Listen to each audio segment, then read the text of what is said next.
Hey guys, it's your girl Carly, the messy introvert, and in this video, we'll be reviewing Love and Marriage Huntsville Season 7, Episode 1. So if you're new here, go ahead and like, comment, and subscribe. Also, if you're interested in watching the show, you can find it on OWN. So this is Love and Marriage Huntsville cast. Okay, this is the original cast. We haven't had any replacements really, but some add-ons. Okay, so the first scene starts off with Melody going to visit Tiffany Whitlow. She just had a newborn baby, and Mel couldn't even sit down long enough before Tiffany let us all know about Kiki's extracurricular activities and how she's been on Crime Stoppers. And Tiffany says she's worried about her brand, okay? And Melanie just sitting there like, girl, what brand? And Melanie ended the scene basically saying, if you feel some type of way about Kiki, girl, just don't be around Kiki. I just have to say, it's just that it is just so refreshing to see Mel in this unbothered phase right now. You can definitely see the growth. You can definitely see that she is at peace right now, and she just will not be dragged down with Tiffany's negativity and shade that she's trying to throw at Kiki. Like, girl, you don't even know Kiki to be sitting here jumping to conclusions. And that's exactly what she's doing. She's jumping to conclusions from left to right. Mel done came over to ask her about this baby. And all she could talk about is Kiki. She couldn't wait. She couldn't wait to go in on Kiki. So, yeah, we already know what Tiffany's going to be on this season. And she definitely went with the low-hanging fruit here. Not to say that Kiki, something's wrong with her, but she is an easy target for Tiffany. She clearly has some personal things going on, and Tiffany already don't like her. And Tiffany needs a storyline. She needs something to talk about that deflects her own personal life and her issues with Lewis and the baby. So, yeah, she about to be on it this season, and she better remember that she's not pregnant anymore. So, and Kiki already said when she get angry, it ain't no stopping her. But anyways, they moved on from the Kiki conversation, and Tiffany decided to record a video inviting all the ladies together for a little breakfast to meet the baby Ace. And just to, bring all the ladies together. So I thought that was really nice of her. She did invite Kiki, though. But she did invite Letitia, and as we remember last season, she was upset with Letitia for not inviting her to the Black Expo. So it does appear that she's gotten over that and wants to move forward with Letitia. So I guess that's good. We're going to go ahead and move on to the next scene. Okay, so in this next scene, we have Courtney pulling up on Marceau at Black. And as soon as Marceau see Courtney, he already know what's up. Courtney comes in and sits down. Marceau offers him a drink. Courtney declines, said he just wants some water. He's here to talk business, man to man, to Marceau about how he checked Stormy at the event and asked for that $100. Marceau, again, acts innocent, acts offended that Courtney's even coming to him with this. Courtney goes in and lets Marceau know that he needs to stay in a man's place and stop trying to argue and start fights with women. Marceau feels as though he was in his right, place to come up to Stormy and ask about that booth fee. I mean, he had no intentions of allowing someone as big as Stormy to come and post up and sell her items for free at the Black Expo. And Courtney's just like, that's not how you do business. You don't come and ask for money the day of, You should have already discussed this. You would have been able to get this $100, no problem. But the way you went about it, it was very unprofessional. And you just bullying women. So Marceau just ended the interaction with not apologizing at all, which is no shocker. And I really do like Courtney. I just feel like he's a hood dude that's on TV. Like, I really, really like him. He's not really up for the BS. He seems like a man's man. He doesn't really like the back and forth. Once the conversation gets a little too heated, he's ready to put the pause on you, okay? He's not really into that arguing and hooping and hollering and exchanging hot breath. He's not really into that type of thing. He told Marceau, I don't know if you plan, but I'm really about that life, okay? So I'm gonna need you to get it together. And stop talking to women all crazy like that. You sure ain't gonna be talking to my woman like that. So I really respect that in Courtney. But yeah, let's go ahead and move on to the next scene. In this next scene, we have Kimmy and Letitia. Kimmy comes over to Letitia's new place that she just moved into. I really like it. It's a cute little 3-bedroom, 2-bath. Letitia lets us know this is a little too small for her family, but she's waiting for her home to be built. Kimmy asked her if she had any updates on that build, and she told Kimmy she has no updates on anything. She doesn't know when the walls going up, the flooring going down. She don't have no updates at all. So we just moved on to the conversation about Tiffany and Stormy. Tiffany's upset because she wasn't included in the Black Expo at all. Kimmy and Letitia talking about they don't know what that lady do for a living. That's why they didn't invite her, because they don't know what she do. So yeah, Tiffany, you need to work on that and start, letting everybody know what you do and making sure your friends understand, you know, what you do for a living. You out here looking like Tommy. Anyway, so they go back and forth about it, about how Stormy basically came with some hostility, and they don't know where it came from, but I can tell you exactly where it comes from. Your husband was being very unprofessional, and Stormy matched his energy. You decided to try to check Stormy after the fact, and Stormy's like, listen, I'm over there right now. And at the end of the day, your husband was dead wrong. And he was. I totally agree. He was being very unprofessional. He shouldn't have came up to that woman. And I'm pretty sure if Courtney was there, he wouldn't have done he wouldn't have done that the same way. He should have asked for the money in advance and let everybody know the situation before the situation occurred, okay? So after all this, Kimmy brings up the breakfast with Tiffany and Ace and asks Letitia if she's going to go. Letitia response was she's going to pray about it. So we'll see if she decides to show up or not. It would be very petty of her to not show up. I don't feel like Tiffany did anything wrong. I feel like Tiffany is a part of the group now, so you should be including her anyways.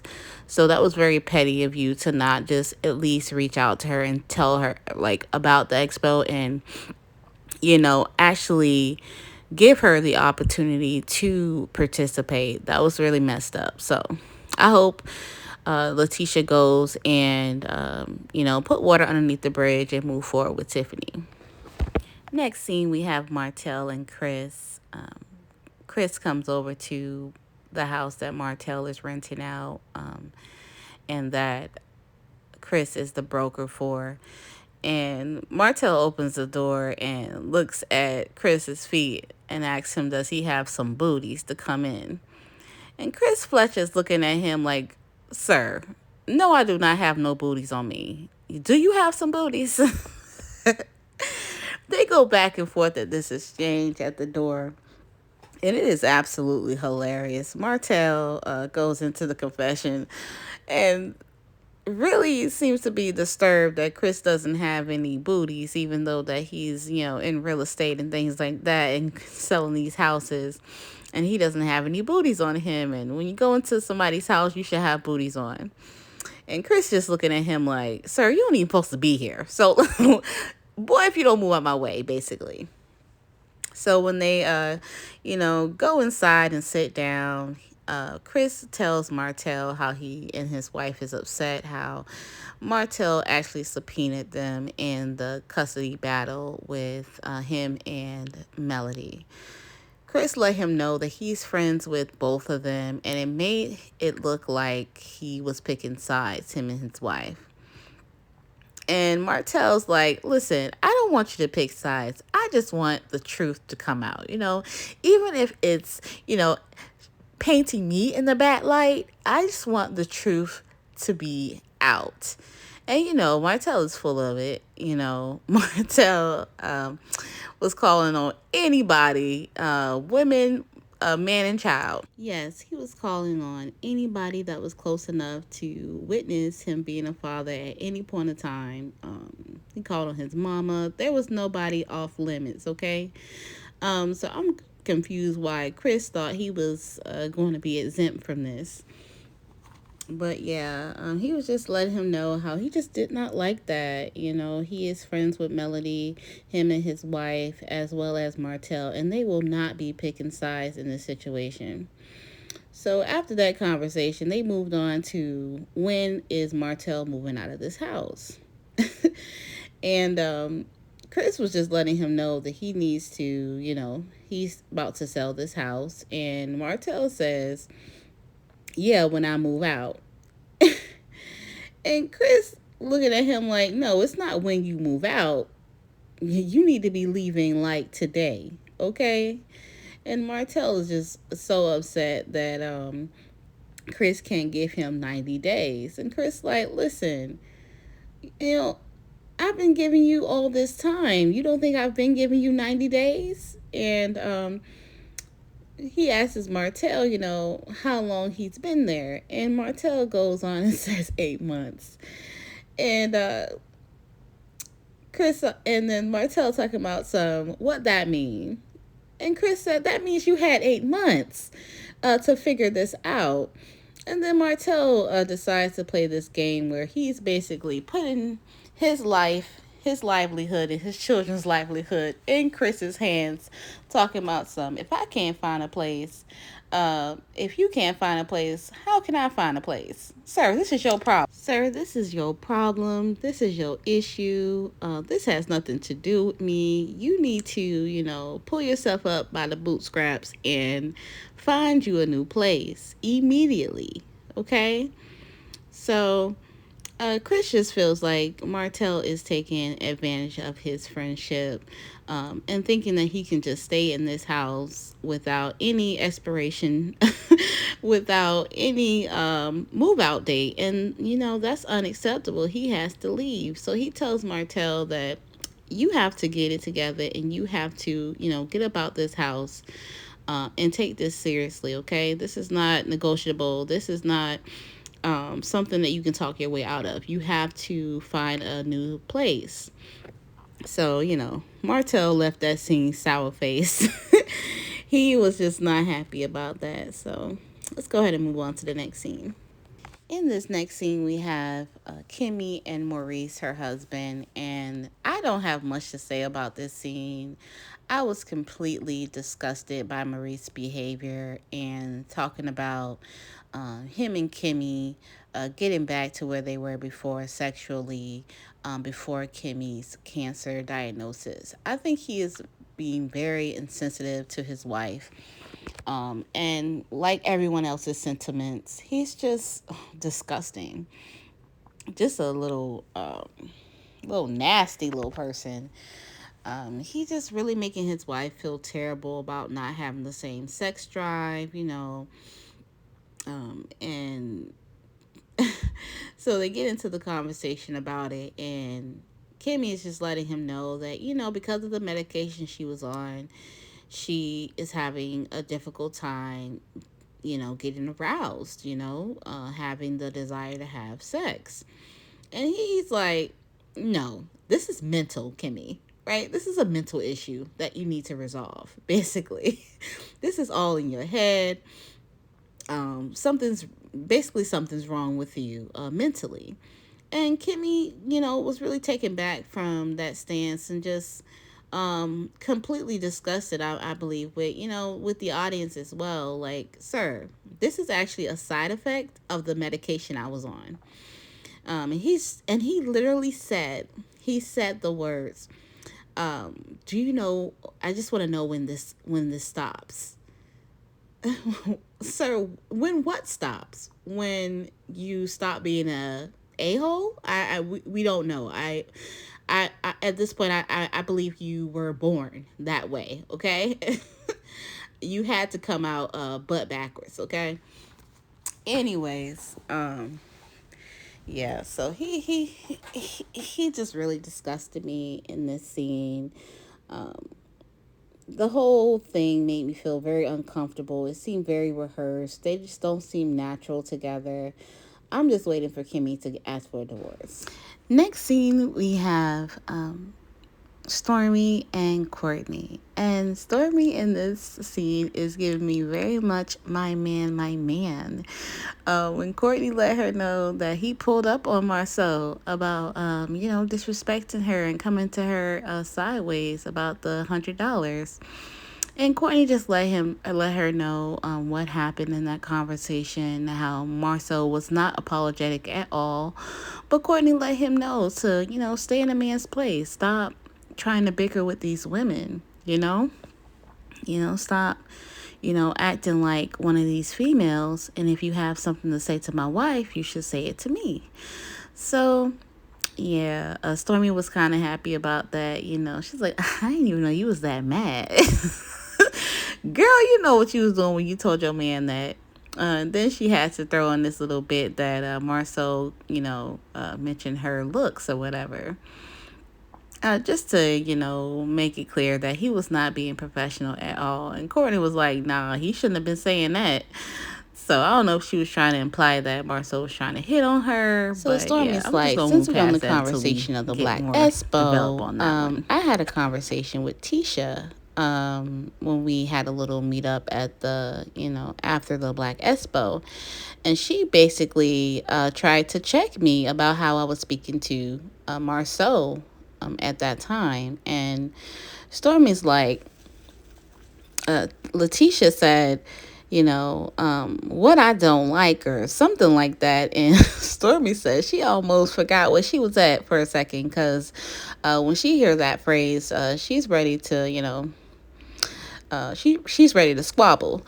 So, but Stormy's like, listen, this is a couple days ago. You should have talked to me at that time, at that moment, if you had an issue. And it actually looked like you agreed with me at that time. But I'm guessing, Stormy's like, I guess she got an earful by, from Marceau about the situation. So now she's on me, basically telling me, you better not do that no more. And girl, who Letitia thinks she's scaring? I mean, it's Letitia. I feel like Letitia just said all that, because Marceau's going to remind us back. It's going to be on replay. And Tisha better have said something to Stormy. But she's all bark and no bite. Clearly, she didn't scare Stormy at all.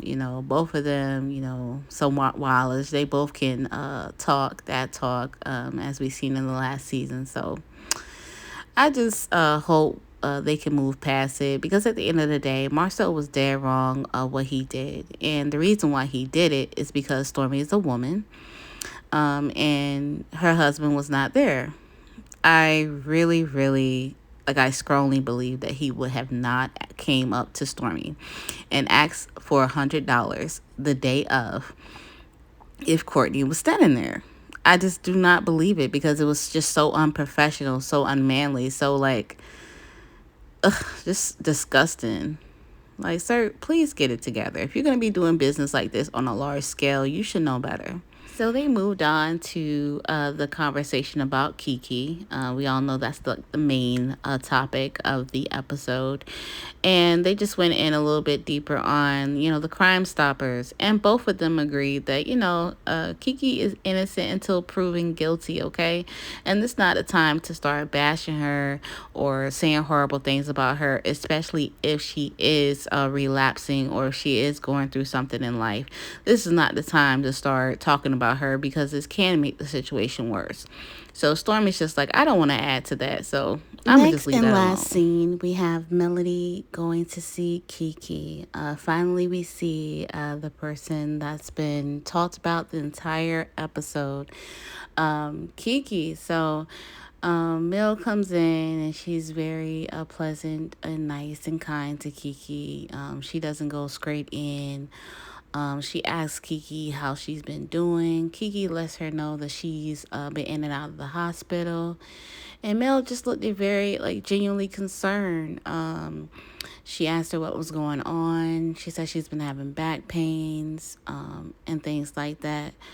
And Mel actually brought her a gift, brought her a push through shirt. And Keke really liked the shirt. Then she started going to this whole spiel, how, God's going to give you more than you can handle. And all of this other stuff, and just dropping a bunch of catchphrases and just, doing the most, and I can't even lie, in this situation, like at this moment, looking at Keke on the screen, I was like, well, damn, did she relapse? Because she is all over the place. And Mel's like, listen, Keke got on this shirt, hot mess, doing my best. And yeah, she looks like she's doing all of that. But Mel was very happy to see that she's trying to push through, okay? And she's just trying, and Mel is there to support her. And I just find it so funny how everybody was trying to make it seem like Mel was not a true friend to Keke. And seeing this exchange, I just feel like it was very genuine. And I feel like Mel is just a really good person. And the way she approached Keke and the whole situation, it was just very caring. And she just had gentle hands. And I don't think anybody else on the cast could have had this conversation with Keke the way Melody did. So when Melody was talking about, how Tiffany was acting, talking about her brand's going to be affected by, Keke being on the Crime Stoppers for theft and things like that. And Keke was like, so she's talking about being accused or being convicted. And Melody was like, being accused. But Melody Face was like, girl, both is bad. You should be concerned about both of those situations. So Keke was just like, basically, that's nothing to worry about. She hasn't been charged of any crimes, and everybody should just mind their business and stop jumping to conclusions, basically. So that concludes Love and Marriage Huntsville Season 7, Episode 1. If you like the review, go ahead and like, comment, and subscribe. If you have any other TV shows you would like for me to review, go ahead and leave a comment as well, and I will look into it. As always, thanks for watching, and yeah, until next time.